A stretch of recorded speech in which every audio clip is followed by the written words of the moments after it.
We are here with one of the best running backs to ever bless the sport of football, Chris Johnson. Chris, first of all, we appreciate you taking some time hopping on with this man. I got a million questions to ask you. I was just thinking, like, I think somewhere in my closet, I actually got some of your jerseys still to this day. Oh man. Uh, uh, just tell us, man, first of all, talk about your journey to start playing football. It started like when I was younger, like I always wanted to play. And I was always smaller or whatever. And my mom, she never really she didn't want to let me play. She only let my oldest brother play or whatever. And just from, me, I always keep bugging her, ask her to let me play, let me play. She eventually let me play or whatever. And then, I think I started my first year playing, was like 7th grade or whatever like that. So some people these days in time, people say it's not a late start, but like back then, kids starting at 5 years old Mhm. or whatever like that. So I kind of look at like in that era, like I had a late start or whatever. But um, did that, went to high school, left high school, ended up going to East Carolina or whatever. There 4 years or whatever. Just had a great time there. Then ended up getting drafted. Yeah, drafted to Tennessee in the first round or whatever, man. It's just like I always had a chip on my shoulder because that was never really given to me. Mhm. When I came out of high school, I wasn't highly recruited. I think I was like a 2-star, something like that. So I always had a chip on my shoulder. Like end up, and it was crazy because like I've been playing varsity since my freshman year in high school. Ended up going to East Carolina. Um, Started there from a freshman all the way out or whatever. And then like even everything I did in college, even then when I came out in the draft, I went first round, but I was still like the 5th running back taken off the board. So like I always had a chip on my shoulder because I always had to prove myself, prove myself, prove myself. So like even once I got there, like I'm like, yeah, I'm here, I'm a first rounder, but like I want to be a superstar. I want to be the best running back in the league. Like when they talk about running backs, when like even when I retire and stuff, like when they talk about running backs, I want to be where they can't talk about running backs without having to mention my name or whatever. So like that was just part of being having a chip on my shoulder and stuff like that. And I mean, once you step foot in Tennessee, man, I mean, tell us what that was like. You were a first round draft pick in the NFL, every kid's dream. You get there, and somehow you could still have this underdog mentality when you've reached a spot that everybody wanted to be at, everyone wants to be a part of. So what was kind of the peaks when you were in Tennessee? Kind of tell us the high points that when you were there as running back. Well, basically, like as far as when you say being able to keep that chip, like it was easy because I always said like, shoot, I want to be the number one. I want to be the number one back to come off the board. Like even that year, like I felt like I was the best back. I was the best back in college football, and then I go 5th off the board. So that was easy for me to keep a chip on my shoulder, and that probably helped me out. Like out of all the backs in my class, like I feel like I had the best career. That rookie season when it came in, I feel like I had the best career. And then it just, I came in my first 3 years, 3 Pro Bowls back to back, 2,000 yards rushing, all like I was doing. I did all those things, and I just kept that chip on my shoulder. And even after the 2,000 yards, like still for me to be one of the only backs that had 6 straight 1,000-yard seasons, like all of that. So like those was high point. Like people say the 2,000 yards a lot, but I'm the only back ever in history to have 2,500 yards in a season. Like all those type of things. Like my whole thing was like, yeah, I felt like I was blessed and my dream came true as far as making it to the NFL. But I wanted to do more. I didn't want to just make it there. You know what I'm saying? I wanted to like leave a legacy, basically.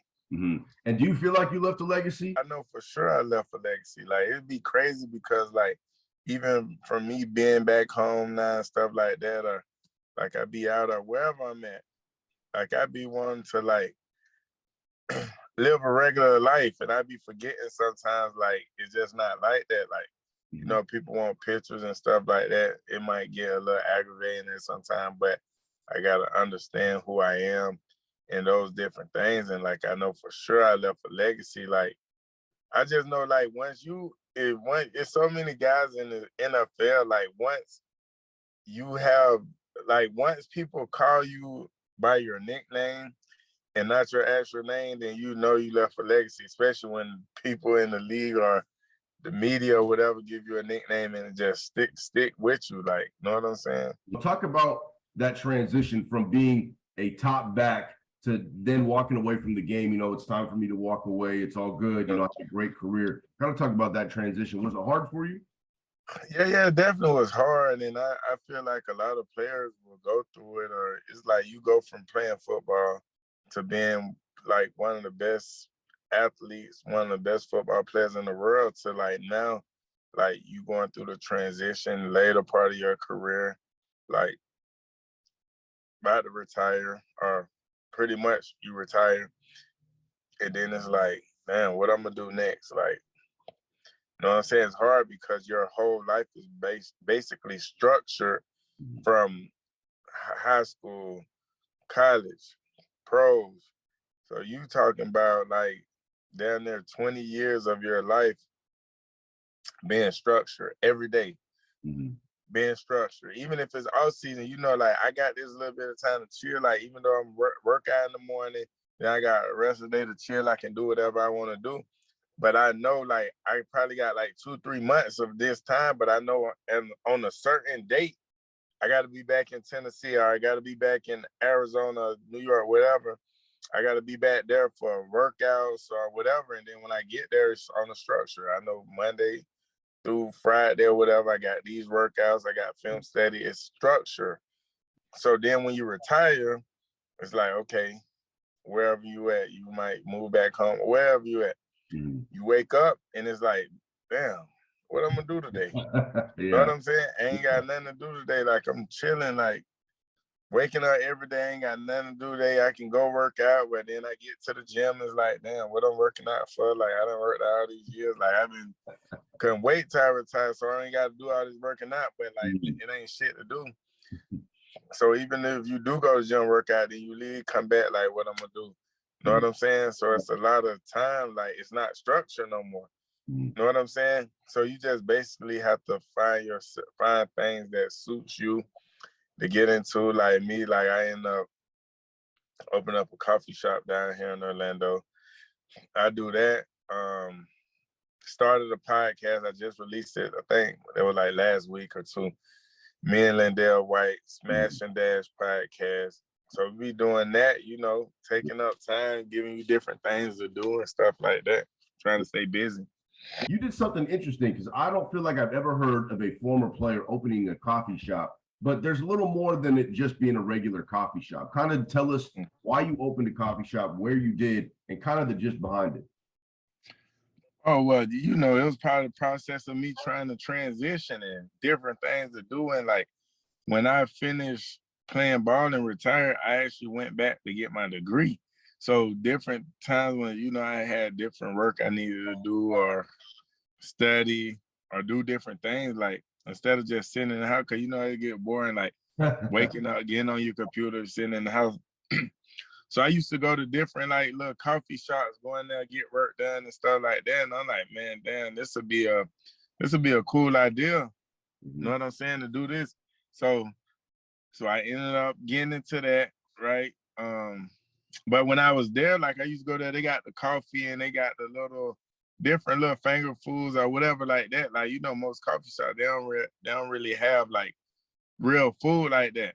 So I end up going to a meeting in Nashville with this company with Just Love Coffee or whatever, going to a meeting with them, and I just went to one of their stores and seen all the things that they offered, the coffee, the tea, all the different plates, the food and stuff like that. I'm like, man, I think this would be dope down here in Orlando or whatever. So long story short, end up bringing that down here, whatever, getting that going and stuff like that. So just been focused on that, man, and real estate and podcast, and just hopefully the podcast take off. And How did that podcast come to be? What did you guys do you guys call each other up and say, hey man, we both know the game, we both played running back, let's do this? Or kind of tell us the story how this even took off. Well, that's one of my closest friends, so we spend a lot of time together. Like, he come down here to Orlando or wherever we at, we always spend a lot of time together. And we always going back and forth on different topics, and even with sports and just whatever topic it is, we always go back and forth on and stuff like that. And then, like, now these days, the new trend, a lot of people is doing the podcast. So I'm like, man, we already do this anyways. We don't have cameras recording us, or we're not recording it. I'm like, it shouldn't be too hard for us to start a podcast. We already was, as a group, when we played together, we was already smashing dash. So the crazy thing about it, I wanted to get away from smash and dash. Like, after we had agreed that we was gonna do the podcast, I kind of wanted to get away from the smash and dash, because I'm like, this podcast is gonna be a lot more than just football. I want to talk about all topics or whatever, but we could never come up with that. And then the people that I was asking people, putting polls out on social media, this and that, and just asking a whole lot of different people, like, man, we need a name. We trying to come up with something. And it's just, we could never come up with nothing. And everybody that we talked to, it just kept coming back to smash and dash, smash and dash, smash and dash. So we ended up like, forget it, we're gonna stick with it, and like kind of glad that we stuck with it because everybody loved it. One of the best to ever do it. We can't thank you enough for hopping on. We look forward to talking to you again. All right, man. Thank you.